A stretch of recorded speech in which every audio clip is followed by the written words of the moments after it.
नमस्कार दोस्तों, राधे राधे। मैं हूँ पायल कश्यप और आपका हमारे चैनल में हार्दिक अभिनंदन है। मिस्टर, आज के इस वीडियो में हम अष्टावक्र की जन्म कथा सुनाने वाले हैं, जो कि बहुत ही अद्भुत और रोमांचकारी है। एक बार की बात है, लोमस ऋषि राजा युधिष्ठिर से अष्टावक्र की कथा सुनाते हुए कहते हैं कि उद्दालक नाम के एक मुनि थे और उनका कहोड़ नाम से एक प्रसिद्ध शिष्य था। उसने अपने गुरुदेव की बड़ी सेवा की। इससे प्रसन्न होकर उद्दालक ने सारे वेद उनको बहुत जल्दी पढ़ा दिया और अपनी कन्या सुजाता का विवाह भी उससे कर दिया। कुछ समय बीत गया, सुजाता गर्भवती हुई। वह गर्भ अग्नि के समान तेजस्वी था। एक दिन कहोड़ वेद पाठ कर ही रहे थे कि सुजाता के गर्भ से एक आवाज आई, पिताजी, आप रात भर वेद पाठ करते हैं परंतु ठीक नहीं हो पाता। तो इस प्रकार कहोड़ शिष्यों के बीच अपने को अपमानित समझकर उसने अपने ही पुत्र को गर्भावस्था में ही श्राप दे दिया कि हे बालक, तू पेट में रह करके ही इतनी टेढ़ी मेढ़ी बातें करता है, इसलिए जा, तू 8 जगह से टेढ़ा मेढ़ा उत्पन्न होगा। यही कारण भी है कि इनका नाम अष्टावक्र पड़ा। अब अष्टावक्र पेट में बढ़ने लगे।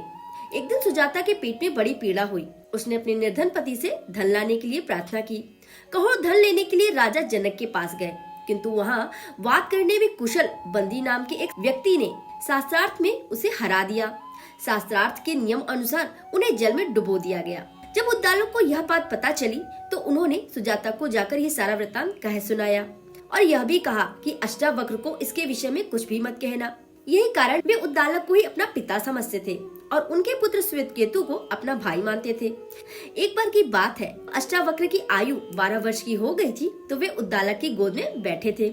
उसी समय श्वेतकेतु वहां आया और पिता की गोद से खींचकर उसे कहा कि यह गोदी तुम्हारे पिता की नहीं है या मेरे पिता है। बालक अष्टावक्र के हृदय पे इस बात का बड़ा आघात पहुंचा और तुरंत ही जाकर अपनी माँ से पूछा कि मेरे पिता कहाँ गए हैं। इससे सुजाता शाप के डर से घबरा गई और सारा रहस्य अष्टावक्र को सुना दिया।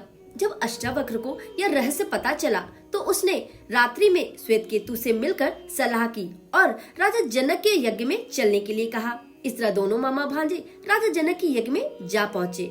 चूँकि यह दोनों बालक थे, इसीलिए द्वारपाल उन्हें अंदर जाने की अनुमति नहीं दे रहा था, परंतु अपनी बुद्धिमत्ता और दिमाग की चपलता से उन्होंने द्वारपाल को भी मना लिया और अंदर प्रवेश किया। और महल में प्रवेश करते ही राजा जनक से बोले कि मैंने सुना है आपके यहाँ कोई बंदी नाम का विद्वान है। वह ब्राह्मणों को शास्त्रार्थ में परास्त कर देता है और फिर आपके ही आदमियों से उन्हें जल में डलवा देता है। यह बात ब्राह्मणों के मुख से सुनकर मैं अद्वैत ब्रह्म विषय पर उसे शास्त्रार्थ करने के लिए आया हूँ। तो वह बंदी कहाँ है? मैं उससे मिलना चाहूँगा। राजा ने कहा, बंदी का प्रभाव बहुत से वेद वेत्ता ब्राह्मण देख चुके हैं। तुम उसकी शक्ति को ना समझकर ही उसे जीतने की आशा कर रहे हो। तब अष्टावक्र ने कहा, राजन, मेरे जैसे से पाला नहीं पड़ा, इसीलिए आज तक ऐसा होता आया है, किंतु अब मुझसे परास्त होकर वह उसी प्रकार मूक हो जाएगा जैसे रास्ते में टूटा हुआ रथ जहाँ का तहाँ पड़ा रहता है। अष्टावक्र की ऐसी बातें सुनकर राजा ने भी अष्टावक्र की परीक्षा लेनी चाहिए। तब उन्होंने अष्टावक्र से प्रश्न किया, जो पुरुष 30 अवयव, 12 अंश, 24 पर्व और 360 अरो वाले पदार्थ को जानता है वह विद्वान है। यह सुनकर अष्टावक्र बोले, जिसमें पक्ष रूप 24 पर्व, ऋतु रूप 6 नाभि, मास रूप 12 अंश और दिन रूप 360 अरे हैं, वह निरंतर घूमने वाला संवत्सर रूप कालचक्र आपकी रक्षा करे। ऐसा यथार्थ उत्तर सुनकर राजा भी दंग रह गए और उनके सामने हाथ जोड़कर बोले, आप बालक नहीं हैं, आपको मैं वृद्ध ही मानता हूँ। वाद विवाद करने में आपके समान कोई नहीं है, इसलिए मैं आपको मंडप का द्वार सौंपता हूँ और यही वह बंदी है।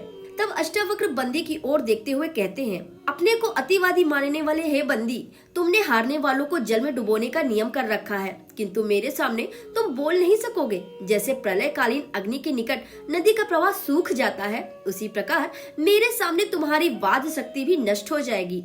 अब तुम मेरे प्रश्नों का उत्तर दो और मैं तुम्हारी बातों का उत्तर देता हूँ। जब भरी सभा में अष्टावक्र ने क्रोध के साथ गरज कर इस प्रकार ललकारा तो बंदी ने कहा, अष्टावक्र, एक ही अग्नि अनेक प्रकार से प्रकाशित होता है। एक सूर्य सारे जगत को प्रकाशित कर रहा है। शत्रुओं का नाश करने वाला देवराज इंद्र एक ही वीर है और पितरों का ईश्वर यमराज भी एक ही है। तब अष्टावक्र उत्तर देते हुए कहते हैं, इंद्र और अग्नि ये 2 देवता हैं, नारद और पर्वत ये देवर्षि भी 2 हैं और 2 ही अश्विनी कुमार हैं। रथ के पहिए भी 2 ही होते हैं और विधाता ने पति और पत्नी ये सहचर भी 2 ही बनाए हैं। बंदी इसी प्रकार काफी देर तक प्रश्न करते रहे और अष्टावक्र उनके प्रश्नों का बड़ी बुद्धिमत्ता से उत्तर देते रहे। यह देखकर बंदी को बड़ा आश्चर्य हुआ।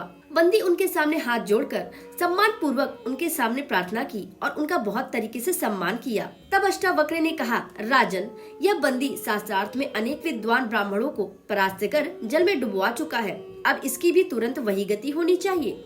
बंदी ने कहा, महाराज, मैं जलाधीश वरुण का पुत्र हूँ। मेरे पिता के यहाँ भी आपकी ही तरह 12 वर्षों से पूर्ण होने वाला यज्ञ हो रहा है। उसी के लिए मैंने जल में डुबाने के बहाने चुने हुए श्रेष्ठ ब्राह्मणों को वरुण लोग भेज दिया है। वे सब अभी लौट आवेंगे।